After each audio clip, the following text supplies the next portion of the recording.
Assalamualaikum. Adik-adik yang dirahmati Allah, apa kabarnya? Semoga Allah selalu menjaga dan melindungi kalian ya.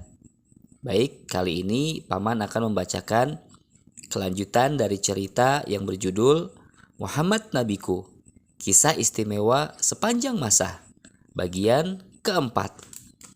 Cerita ini diambil dari buku yang berjudul sama, karya Aminah Ummu Tazkiyah.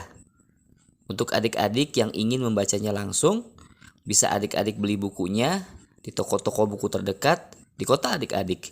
Yuk, sekarang kita simak ceritanya. Muhammad Nabiku, Kisah Istimewa Sepanjang Masa, bagian keempat. Madrasah pertama. Satu persatu penduduk Mekah beriman pada risalah yang dibawa oleh Nabi Muhammad. Mereka masuk Islam diam-diam. Mereka senang dengan ajaran Islam.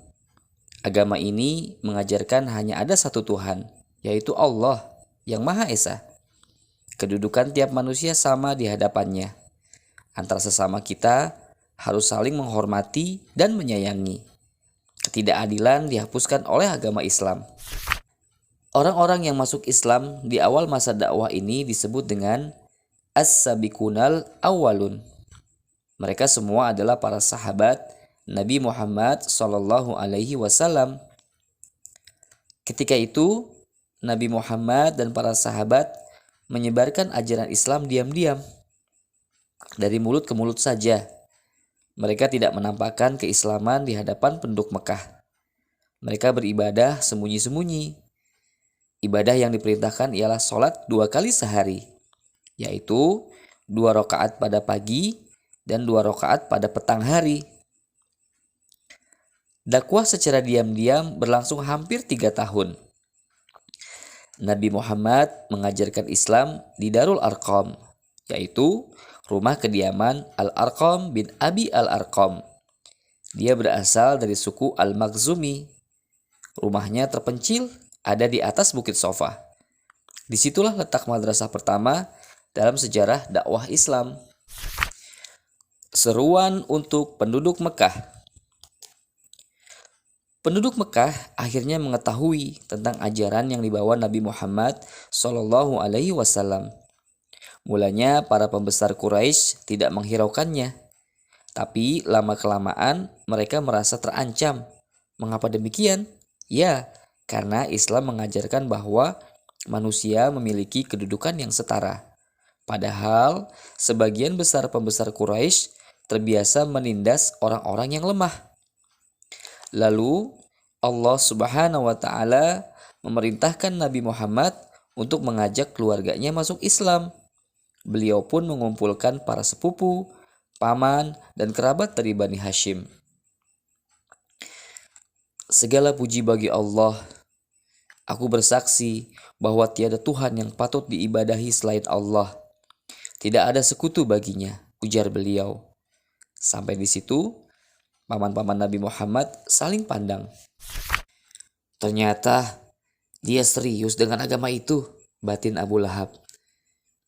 Demi Allah yang Esa, aku adalah utusannya kepada seluruh manusia. Semua manusia akan dihisap di hadapannya. Lalu ada yang masuk surga, tetapi ada pula yang ke neraka. Buruk sekali, ini tidak bisa dibiarkan.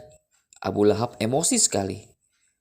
Muhammad, serga Abu Thalib dengan mantap. Aku akan tetap pada agamaku, tapi aku pasti melindungimu. Tidak ada yang berani menyanggah ucapan Abu Thalib. Dia sangat disegani. Nabi Muhammad pun merasa tenang. Sejak hari itu, orang-orang Quraisy mulai gencar mengolok-olok Nabi Muhammad dan pengikutnya. Muhammad itu tukang sihir, dasar orang gila. Muhammad itu hanya ingin kekayaan. Oh, betapa kejinya fitnah mereka kepada Nabi kita, Muhammad SAW. Ujian menjadi seorang Muslim. Permusuhan kaum Quraisy terhadap Nabi Muhammad SAW semakin menjadi. Salah satunya Abu Jahal. paman beliau sendiri. Ada pula Abu Lahab dan istrinya yang selalu mengolok-olok beliau, padahal mereka masih kerabat beliau sendiri. Pada suatu pagi, ketika Nabi Muhammad sedang sujud di sisi Ka'bah, tiba-tiba, bruk! Setumpuk kotoran unta dihamburkan begitu saja di pundak beliau. "Oh ayah, mengapa mereka melakukan ini padamu?" Fatimah datang sambil menangis. Tergopoh-gopoh dia membersihkan kotoran itu sambil berurai air mata. "Jangan menangis putriku. Allah pasti menolong ayahmu ini," hibur Nabi Muhammad sambil tersenyum pada putrinya. Para sahabat Nabi juga mengalami hal serupa. Namun, karena kaum muslimin tidak termakan ejekan kaum Quraisy, mereka diperlakukan lebih kasar lagi. Siksaan pun mulai dilancarkan. Bilal bin Rabah, seorang budak berkulit hitam yang masuk Islam, disiksa oleh majikannya, Umayyah bin Khalaf, di sebuah bukit di Mekah. Lehernya dijerat tali kencang-kencang, lalu ditarik-tarik seperti binatang. Bukan sekali dua kali Bilal diperlakukan seperti itu. Suatu siang yang sangat terik, saat matahari tepat di atas kepala, Bilal ditelentangkan di padang pasir yang panas. Sebuah batu besar diletakkan di dadanya hingga nafasnya tersekat. Dia pun sulit bernafas karenanya. "Kembali pada agama nenek moyangmu kalau tidak ingin diperlakukan seperti ini," perintah Umayyah tanpa belas kasihan. "Ahad, Ahad," ucap Bilal lirih. Ahad artinya satu. Bilal hanya sudi menyembah Allah yang satu. Dia tidak mau kembali menyembah berhala sampai kapanpun. Abu Bakar yang melintas ketika itu tidak tega melihat kondisi Bilal. Dia pun membelinya dari Umayyah, lalu segera memerdekakannya saat itu. Begitu pula yang terjadi dengan Ammar bin Yasir, ibu dan ayahnya yang ikut masuk Islam. Mereka disiksa di tengah padang pasir. Ibu Ammar, Sumayyah, meninggal ditombak oleh Abu Jahal. Begitu pula yang menimpa ayahnya Yasir. Ammar benar-benar sedih, ditambah lagi dengan siksaan tiada henti. "Caci maki Muhammad, nanti kamu bebas," Abu Jahal memberi syarat. "Kamu juga harus memuji berhala-berhala yang kamu sembah dulu," tambahnya sebagai jaminan bagi kebebasan Ammar. Ammar menangis. Siksaan yang dirasakannya sangatlah berat. Karena tak tahan lagi, akhirnya dia menuruti kemauan Abu Jahal. Kemudian dia pun dilepaskan sesuai janjinya.